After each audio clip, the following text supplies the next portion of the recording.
Tottenham, I don't know if they're at rock bottom, but I think it feels like there's no way back for him in my eyes, like in the foreseeable future. This next month, normally we say, Tommy, though, at home, great event. It's exactly, not. Yeah, at the moment with Spurs at home, it's a shocker. So isn't you it? feel like in the next month it's going to come to a head. What I can't understand is though they sold Brennan Johnson, and then he was the only available right. Now they've with Charlison's out. That Kudus is injured. Kulusevski's injured. There's no right winger fit for this weekend, and you just sold Brennan Johnson. So who's making these decisions? That's not a logical decision. It sounds like they're a complete rabble behind the scenes, but if they weren't a rabble, if you're Tottenham and you've got a bit of money, they're not paupers, let's be honest. Well, they spend a huge amount of money. You go and throw the book at Xabi Alonso, don't you?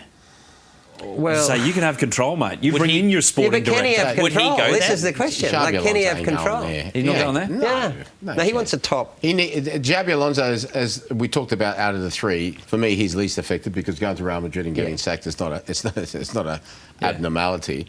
But the next job is still important for him. Yeah. And I think the best thing he could do is take his time, because you see sometimes managers, they rush into a job like Ange at Forest, and it rarely ends well. Ange doesn't rush into that job at Forest. He's well in the mix for Man United. He would have had another job by now. Man United would be, I reckon, well in the mix. So many come up all the time. So many. But I think, like I said, the crucial thing for Spurs is what those fans are talking about. Transparency.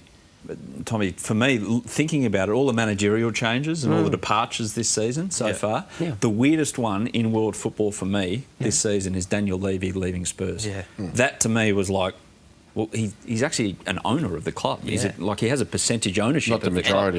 Not the majority, but he had like literally skin in the game. Sure. And all of a sudden he was like in the dead of night, out you go. And particularly in the context of he seemed to be at the centre of Ange departing, and then shortly after he departs. So it's like it didn't really make sense, that timing. So how did he have the authority to make the Ange call if he's just then going to leave? So the whole thing, as you both outlined, is a complete shambles.